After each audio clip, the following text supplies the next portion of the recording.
I never did anything to harm my daughter or my granddaughter. The test is about to begin. Please remain still. Oh, man. Casey Anthony's Parents, the lie detector test. Watch now, only on A&E. And watch next day on the A&E app. The friendship is sharing deal. Because I want one of your McNuggets. And I need some of your Quarter Pounder. There's a deal for everyone at McDonald's. Get one favorite like 10-piece chicken McNuggets, a Quarter Pounder, or a Big Mac and get another for just $1. Price and participation may vary. Valid for item of equal or lesser value. To get the Crime Writers on After Show right now, go to patreon.com/partnersincrimemedia. I'm Rebecca Lavoie, and this is Crime Writers On.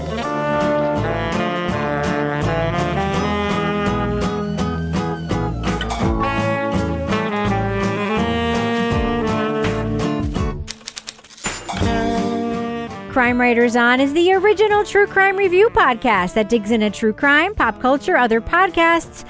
And on this episode, a hostage crisis at a West German bank turns into must-see TV when the armed criminals flee across the country, ignoring the police, but talking to an exuberant press corps. We're discussing the Netflix documentary, Gladbeck, The Hostage Crisis. Joining me to get that done and more is true crime author, TV journalist, and host of These Are Their Stories podcast, my husband, Kevin Flynn. Hello, Kevin. Guten Tag, Rebecca. So, Kevin, you are still the love of my life, by the way. Listeners have been telling me that they're worried that I don't say that in every podcast. Don't worry, people. I know. We should just mention you are still recording separately from me up in your office. Yeah. Because as of this recording, you still have COVID and we are recording separately, right? Yes, but I feel very good, and I feel like that I'm probably 24 hours away from finally testing negative and being able to move around the house again. We haven't even had dinner together in so long. Except for that time when I was way on that one end of the table outside and you were on the other. Yeah, it's been great. I've been able to stretch out on the whole bed by myself like a starfish. It's been incredible. Yeah, right.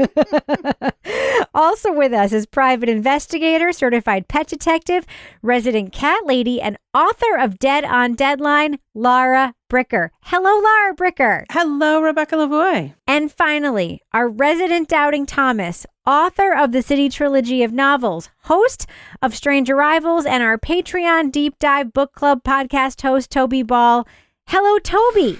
V. Gates, Rebecca. Toby, I forgot to ask you in the last podcast, how did you feel about the outcome of the NBA Finals? Disappointed, happy, excited? So, I'm not a Celtics fan, but I like them more than the Golden State Warriors. And one of my best friends is a huge Warriors fan and does a lot of text taunting. So, I was really, really, really rooting for the Celtics. And didn't happen for them. And it kind of didn't happen for them in a way that kind of undermines your faith in their sort of intestinal fortitude, I would say. Yeah. You mean like the first game win and then like losing the rest of them kind of thing? Well, they won 2, but in the last couple games when they needed to sort of step up, just didn't seem to find that gear. Yeah. So it's disappointing. It's going to be even more disappointing when I see my buddy in a few weeks and I have to hear about it constantly. Yeah. I'm a Wizards fan, so I don't even have to really worry about things like NBA championships probably for another 15 or 20 years. Yeah. Well, I'm prepping you because it's already happened more than a week ago. So like you're going to see your friend in a couple weeks. So like I'm prepping you for like the future conversation about this. Yeah, so, it's going to be waking up and hitting the bottle. You're going to be fine. Whoa. You're going to be completely fine. I'll get through it. You'll get through it. So Kevin, we have, this is obviously Thursday's episode of Crime Writers On. What is happening on a future episode of Crime Writers On? On Monday's show, we're going to be talking about the Netflix series Web of Make-Believe, Death, Lies, and the Internet. All right. Well, I think we should just get to the topic at hand and go across the Atlantic and take care of this episode's review. You guys game for that? Let's do it. Get her done. I'm going to go ahead and drop that first clip right now. We know who we are dealing with.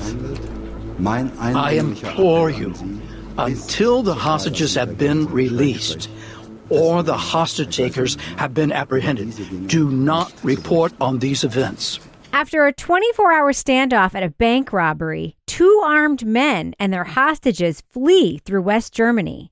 In a new town, they hold up a city bus and take more hostages. While the police stay back, the criminals instead open a dialogue with the press, calmly taking questions while brandishing weapons. You don't think it's better to give up? Definitely not. This is how it will go down. Shots will be fired in there. My buddy is especially dangerous, and the last thing will be... With reporters following the bus through the country, conducting interviews at every stop, the hostage takers are growing more anxious about the situation. With no clear-cut path for a peaceful conclusion, the nation remains glued to the television. I'm gonna lose my shit. Let her out. Oh, I know. If someone harms her and she doesn't come back soon, I'll pull the trigger. Then we'll have a hole in the neck. Now on Netflix, the German-language documentary Gladbeck, The Hostage Crisis, relies exclusively on footage shot by news crews who captured the 54-hour ordeal. For English-speaking audiences unfamiliar with the 1988 event, its close-up, real-time chronicle of this rolling standoff builds both suspense and dread. Spoiler alert, we are going to be talking about plot points from Gladbeck, The Hostage Crisis. So if you want to remain spoiler-free, go to the estimated time code in our show notes to hear our thumbs up or thumbs down reviews. Additional note, I am the host of the Netflix documentary podcast, You Can't Make This Up. This is not a title we have discussed on that podcast, nor does my hosting that podcast affect my review. So Laura Bricker, this is a documentary in which we see cops not stopping criminals, but they also don't stop the journalists who are just casually talking to the criminals. Did you have a central question about this? Yeah, like, what the fuck? Sorry, I guess my question is, sorry to start off with that expletive there, but like... You can start off with an expletive. There's no rule against that. I'm watching this. Kevin can relate to this. I have been a journalist. I have been at crime scenes. I have been at scenes where there's a hostage in a house. There's no freaking way the cops are letting you past the line that they set up around the secure perimeter. I could not believe. I'm like, why did the police not set up a perimeter? Why did the police, even when that perimeter was broken, not say, hey, sorry, Kevin Flynn, you cannot jump in the back of that car and go on the Autobahn with these people. I'm sorry. You can take your little like Peugeot on the Autobahn if you want to go. But no, I can't imagine seeing something like this today. Okay, they had a press conference. They said to the media, like, please don't report on the situation until it's over. And even the Germans laughed. Yeah, and they're like, we're going to bring them some food and whatever and chat with them. But there was one of the journalists that was involved in this, because this was the part that I was like kind of like fired up about as I was watching this. So I started doing a little Googling. And one of them, in hindsight, who had been there when this happened, he was like 39 when this happened, working at one of the newspapers, said if this happened today, every journalist would have to stop for a minute and say, hang on, there are boundaries I mustn't cross. But back then, he says, we were all in kind of a frenzy. We just didn't stop to consider what we were doing. And that was apparent. But like, I guess I'm surprised that the German police weren't a little bit more forceful when there were like legit lives at stake and they were all just hanging out with this guy while he's smoking cigarettes. We're providing you with protection. I mean, if there was no one from the press hanging around. I didn't drive here because I thought that's where the press is. I didn't know. No. You're right. I mean, where did they all come from? Well, you're right on the square. WDR, the advertiser. This is Cologne's media center. This is my first time in Cologne, You came to the right spot. What's your first name? The first encounter, Toby, really surprised me, right? So this guy comes out of the bus. It starts with like photography, right? Where everyone's just trying to get like the perfect photo. And it's just like, tick, tick, tick, tick, tick. And the guy comes out and the photographer's like, tick, tick, tick. And then one of the reporters like, ask him if when you're over there taking the photo, ask him if he'll do an interview. And the hostage taker, Hans Jürgen, is like, yeah, I'll come over to an interview. And next thing you know, he's just walking over and standing in a scrum, surrounded by reporters, gun by his side, and they're just super cash. Like he's the quarterback at the end of the football game, just talking about how the game went. It was really something, the casualness. Right. Yeah, you pick it up And like pretty much a day has already happened, right? By the time the film kind of picks up. Yeah, they call him over, and it's kind of like he's the cool kid, and all these journalists are like laughing at the stuff he says. There's one guy who's trying to light his cigarette and unsuccessfully, and Hans Jürgen's like, cup it with your hand. And the guy's like, oh yeah, okay. Yeah, and he just like kind of has this conversation with him. He sits down in the car, he's taking phone calls.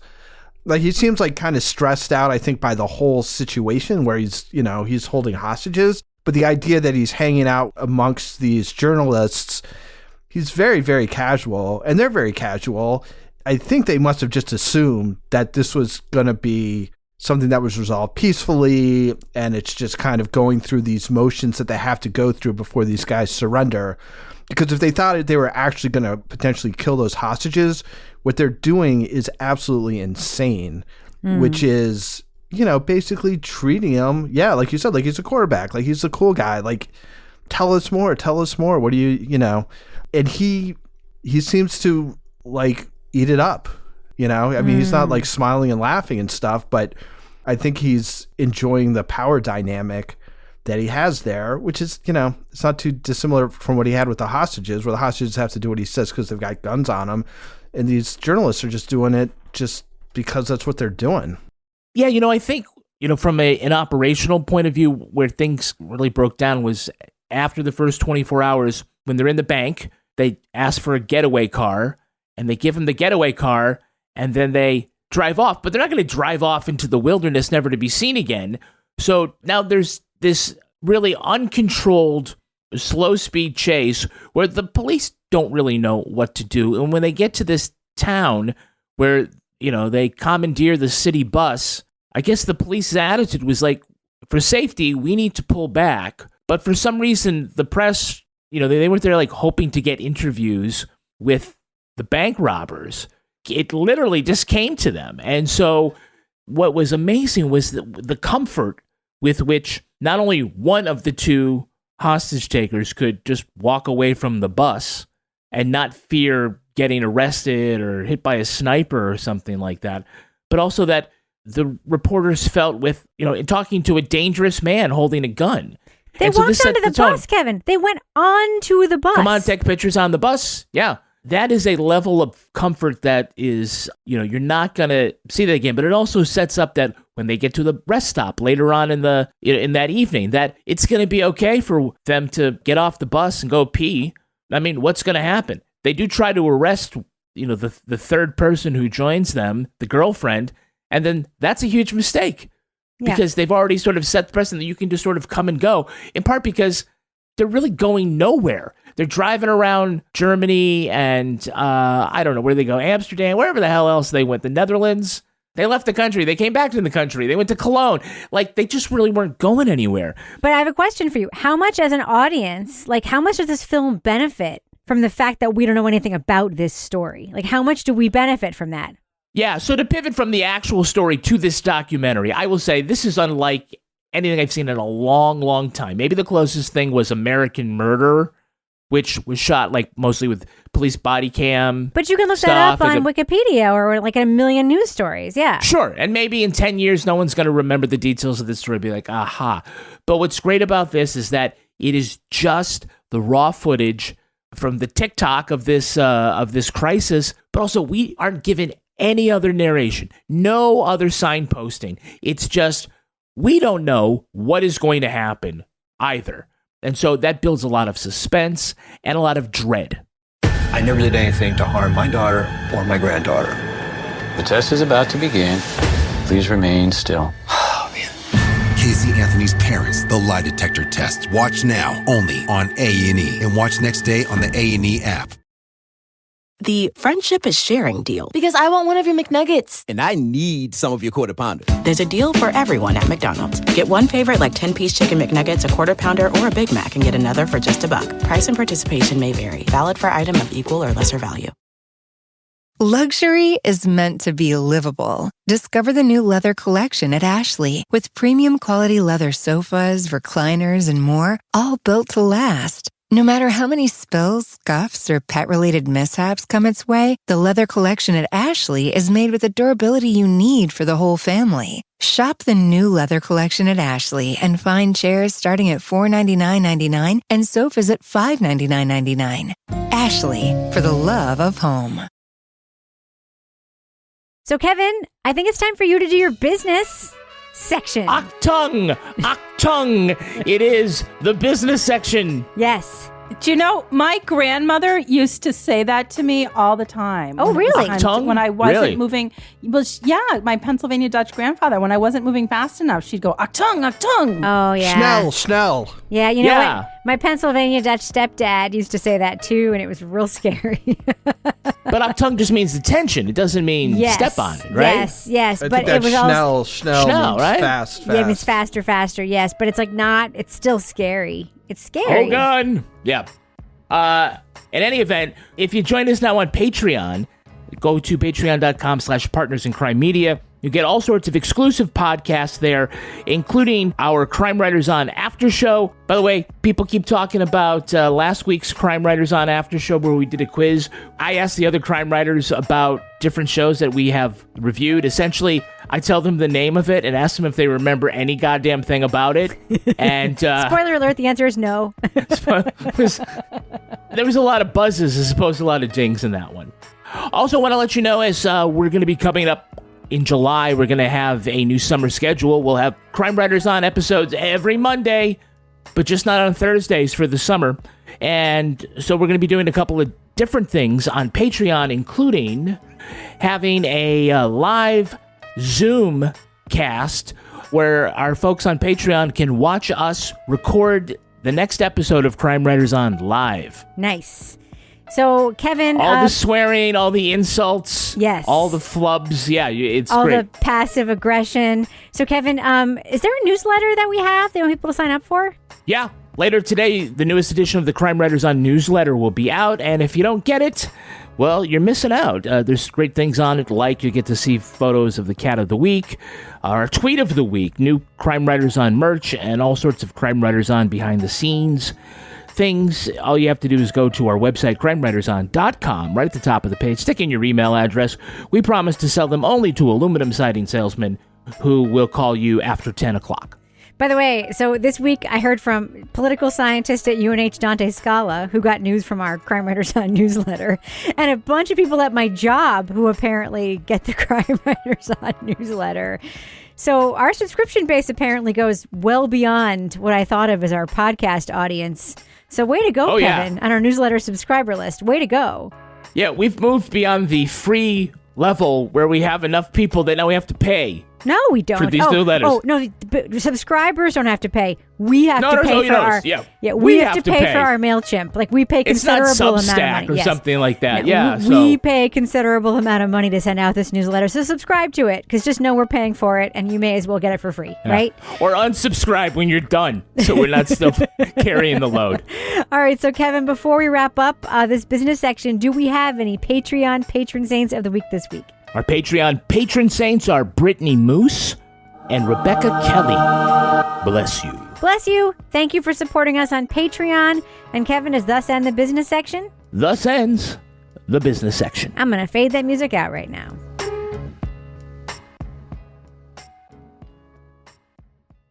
Laura, what do you think about the fact that there's nothing else here besides footage, and that you came into this completely cold, knowing nothing about this case? Yeah, so I'm not a fan. I have to say, like, I could have looked this up on YouTube and probably found pretty much all the footage. And I guess my sort of feeling about this was it was interesting, and it was interesting to see the footage, and it was interesting to see this sort of like blasé attitude and energy that surrounded the whole thing, which I thought was kind of surreal. But like, we're looking at this now. I want some context. I want to see, where are the people now? I want some interviews with people who are there remembering it. I want some more sort of analysis of how journalists really messed up in this and the lessons that were learned from that. And so for me, I didn't feel like I took a lot away from this, because it was just a bunch of videos strung together like I would have seen on YouTube. So Yeah, I'm going to disagree with you, Laura. Okay, disagree, Kevin. It worked for me. It absolutely, to have all that stuff taken away. Now, there are details, you're right, that we didn't get that were super interesting, because I did look it up too. Laura, did you know that when they gave them that BMW at the end, they installed a remote control so they could just kill the engine, but they forgot the remote control someplace else, so they weren't able to use it? Yeah, I looked up a lot of stuff about it. I was frustrated. So, Toby, what do you think about this? Because this is a very strange format. And as a viewer, you're very disoriented, right? Because if you're an American viewer and you don't look it up, you don't know a lot about the story, but nor did the viewers at home didn't, nor did the journalists who were sort of nonchalantly plopped into this. Kevin gave me an interesting note that I'm going to let you respond to, Toby, even though it's Kevin's note.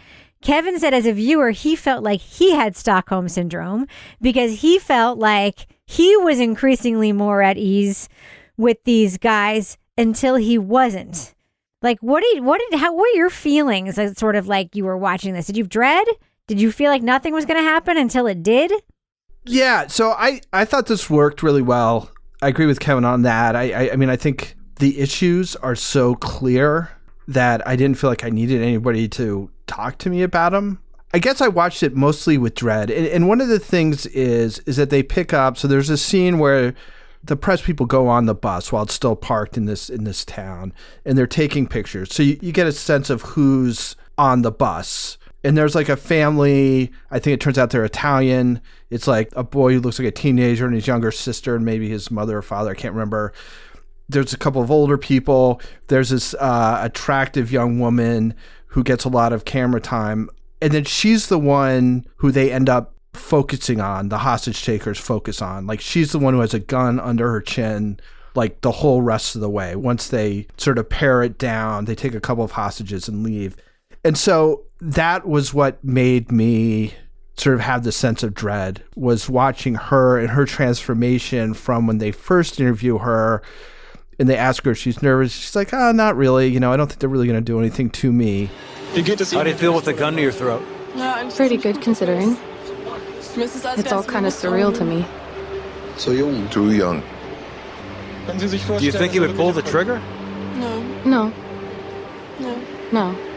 And as time goes on and you can see like they all are getting exhausted, it's becoming more and more fraught. The guy who's actually holding the gun, this guy Dieter, seems unhinged. Yeah, I was going to say unhinged, and I was looking for another word, but unhinged will do. And they all, by the way, they look like they're starting to smell worse and worse and worse, which I know is like not like a great, it's a very superficial like thing. But at one point, the journalist is like, "Are you looking forward to having a bath?" And I'm like, it actually spoke to sort of the amount of time, the heat, I just kept thinking of the atmosphere in the car. 50 hours of like nervous sweating. Yeah, exactly. He was farting.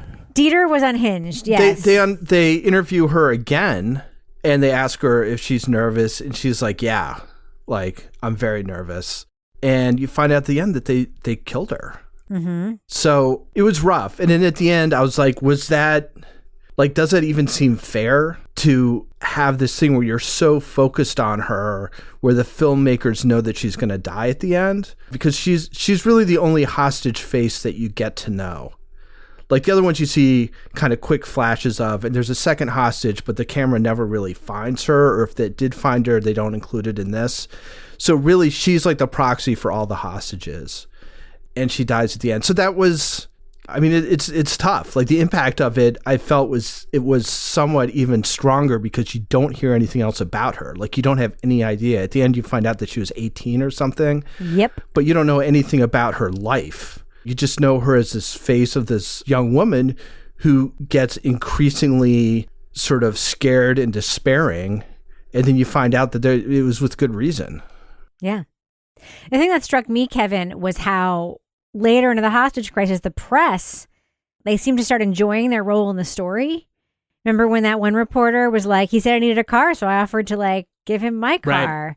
And it was like the photojournalist that they first made friends with, I guess. Yeah, and it was sort of like at one point, you know, when they were in Cologne, when they took the 7 series, it felt like they were colluding in this story. By the way, I'm very uncomfortable blaming the reporters in this story because it was very clearly a failure of law enforcement to do anything here, right? To take these guys seriously, to do anything. And the media had access, so they completely took advantage of this access. What were they supposed to do? I would have taken advantage of it. I would have been like, sweet. But I mean, yeah, at the time, what were the media my God. supposed to do? Yeah. Like, they were given access and they took advantage of the access. And they were asking them questions and they were in there. But in hindsight, it is wild because there's no law enforcement there. Like, remember in Cologne, Kevin? Like, there were people in the streets waiting for them to arrive. People wanted to be there. Like, I want to be part of the story. It was wild. Yeah, well, either fortunately or unfortunately for them, the place they ended up was the media hub, with right around all the different newspapers and whatnot. So reporters didn't have to go anywhere. They just left their desk and went out and started talking to them. And because of what happened with the way that the hostage takers interacted with the press the day before, that they have every expectation that they're just going to roll down the window and just chat with them in a very safe, candid way, because that's what they've been doing all along. Even though there is the specter that they're more and more anxious, they're getting tired. We start seeing that in Cologne there, where like all of a sudden they're getting twitchy and they're like, oh, hey, Hans, the guy in the back seat there, he looks like he might be starting to lose it.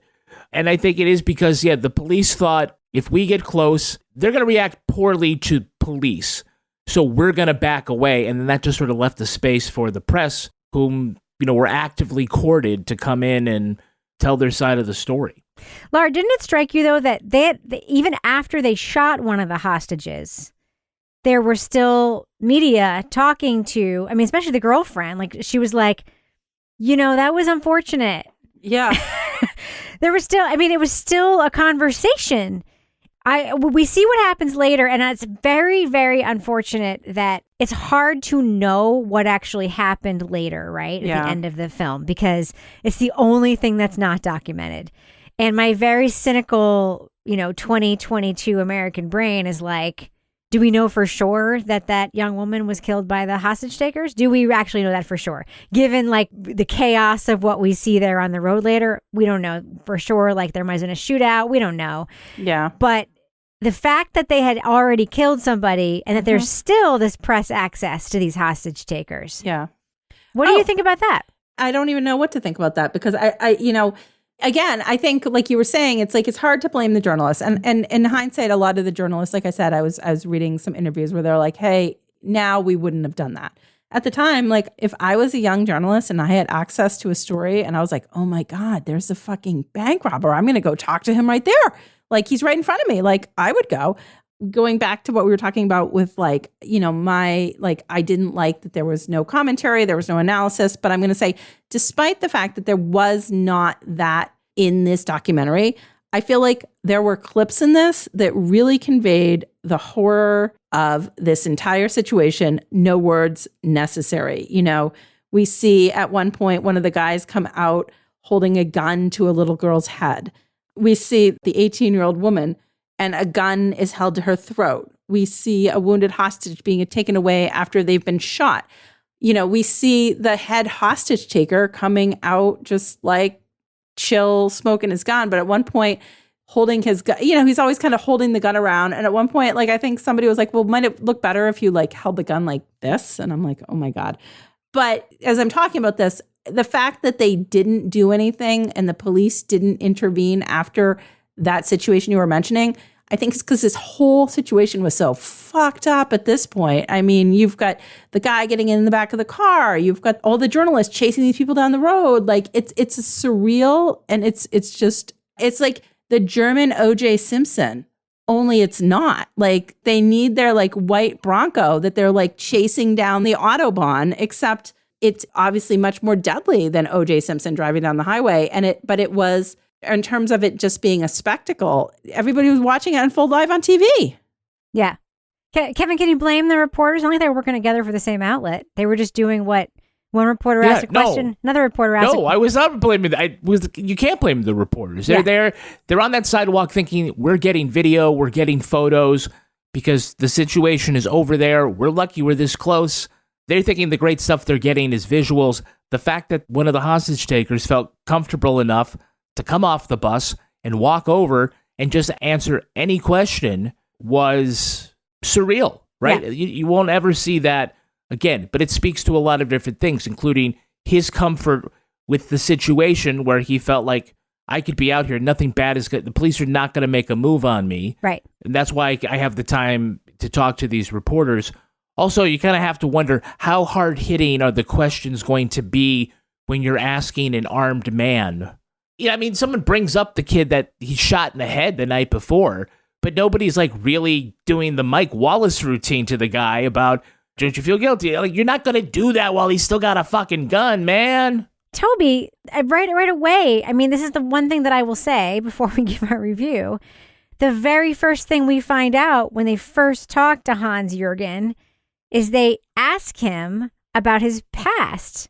And he says, yeah, I was really violent. I was incarcerated. I stabbed a prison guard in the neck like a bunch of times.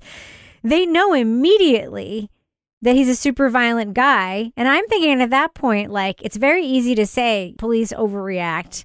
There's a million ways this could have gone wrong if the police did the wrong thing, but the police did nothing. And these reporters also were extremely comfortable with a guy who very casually told him that he had stabbed somebody in the neck, like fairly recently. And that he wasn't going to go to prison. He was going to kill the hostages and kill himself. I mean, he basically says it. I mean, my question, I guess, about the journalists is, they do kind of become go-betweens in negotiations, right? And that to me seemed like outside the scope of what a journalist really should be sort of becoming involved in, because they're not... Agreed. That's not something that they're trained in. I mean, it's not their fault, but it's just, you don't know the psychology of hostage dramas. I mean, people are trained for that stuff. I mean, apparently not in 1988 in this part of Germany, but... You know, in the U.S., it would be like, you do not fucking talk to those people. This one guy from the FBI is going to talk to them, and because he knows what he's doing. So that was the one thing I thought with the journalists. It's like, you know, these guys are pretty jacked up about, like, I'll give you my car. You know, do you need some food? Can I get you some food? How about a cigarette?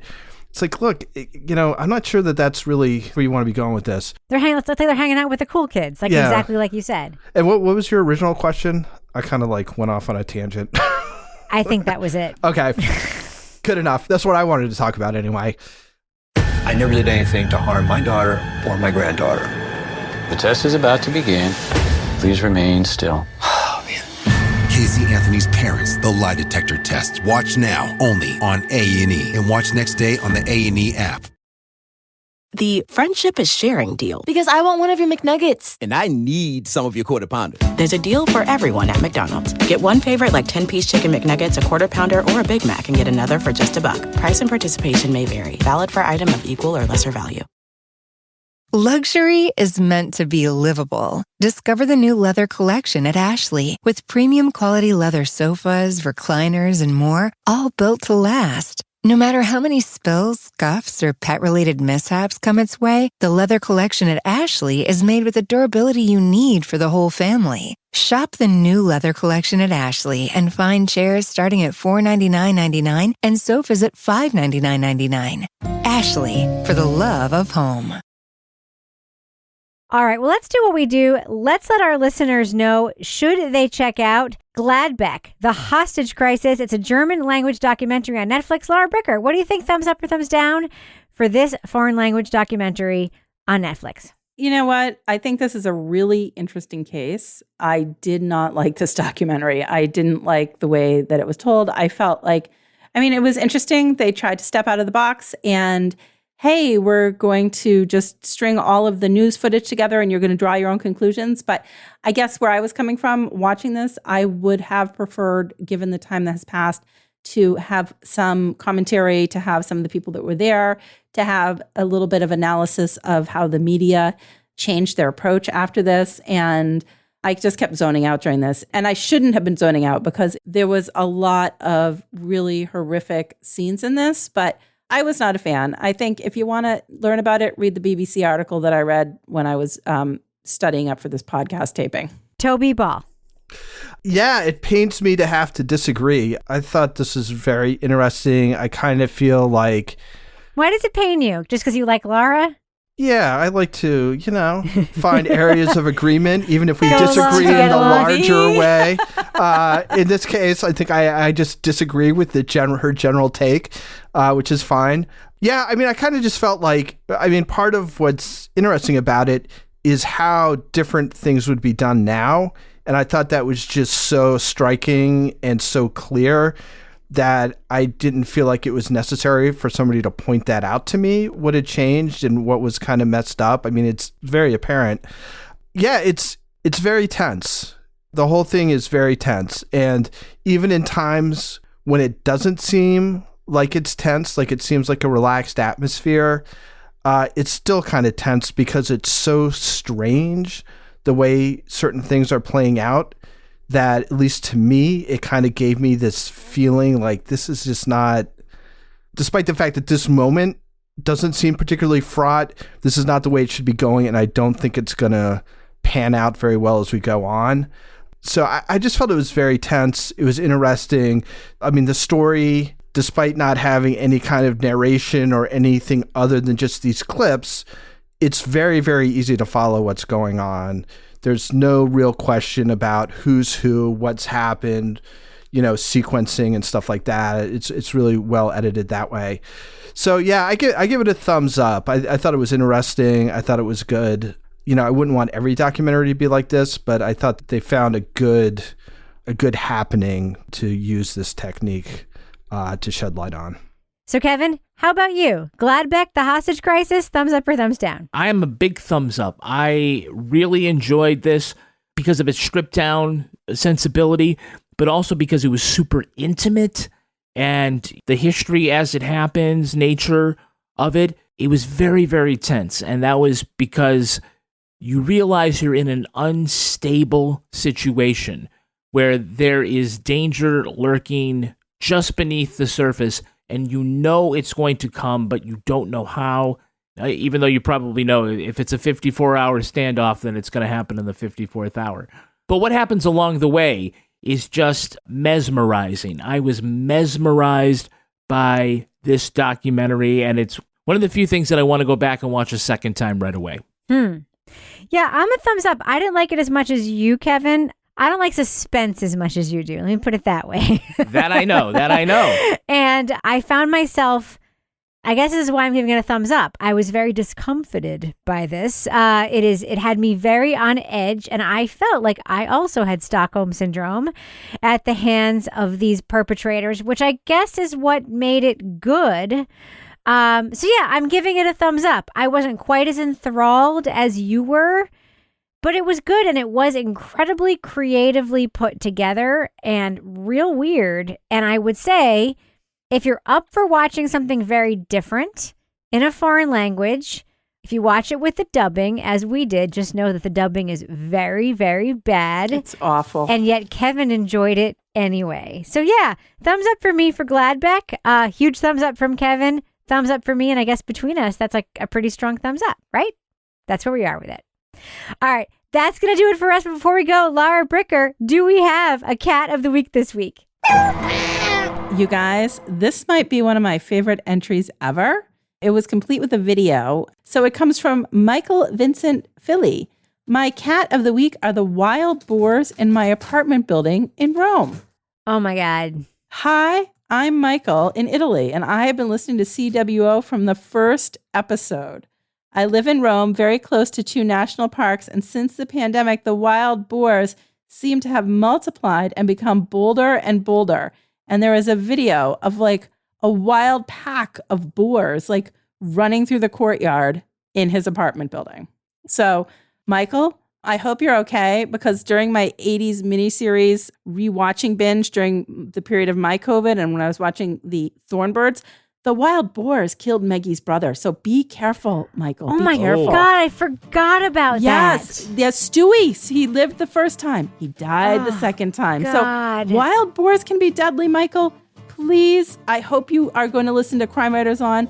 through the next episodes. And imagine, Laura, that was only the second worst thing that happened to her after Father Ralph de Bricasaw also didn't leave the priesthood for her. Yeah. I mean, exactly. And then her brother got killed by a wild boar. So, Michael, Toby, what the fuck is going on here? Are we going to do like a Thornbirds rewatch podcast? No. Father, what a waste. I totally deteriorated during COVID. I was also watching Sidney Sheldon made-for-TV miniseries. So. Oh, dear God. All right, Laura Bricker, if folks want to reach out to you and give you their Thornbirds takes, how can they find you on Twitter to share their Thornbirds memories with you? They can find me at Laura Bricker. And by the way, Laura, I also saw that wild boar video. I thought it was fake. It's wild. It's completely insane. It is. He's just an apartment. Yes. Those boars look like it's like the apocalypse. It's insane. Yes. They're just running hog wild. And it's in a city, too. All right, Toby Ball, folks want to reach out to you on Twitter and say, hello, Toby. I think I saw a UFO as well. How can they find you on Twitter? At TobyBallNH. And Kevin Flynn, if folks want to reach out to you on Twitter and say, I can't wait until you're back in the studio with your wife. How can they find you on Twitter? I'm at Kevin P. Flynn. And if you want to follow me on Twitter or Instagram, you can find me at Reb Lavoie. Follow the show on Twitter at Crime Writers On, and please join our incredible community in our official Crime Writers On Facebook discussion group. As one fan said to me this week, it is the only non-toxic Facebook group in true crime.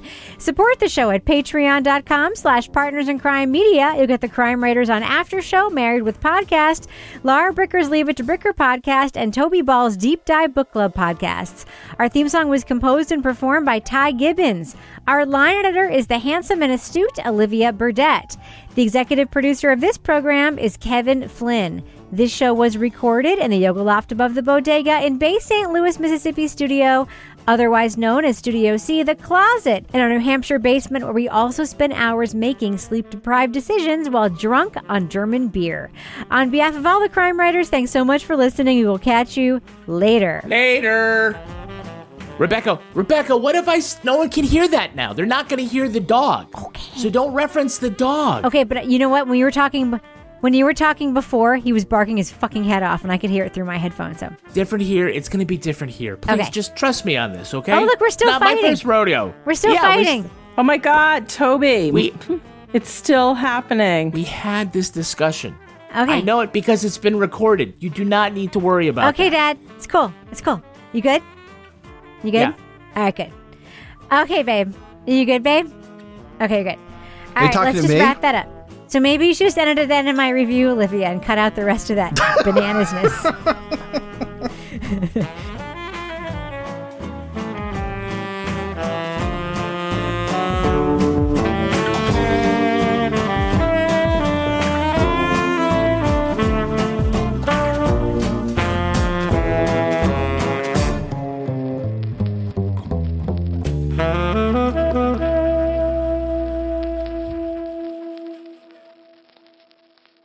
Partners in Crime Media.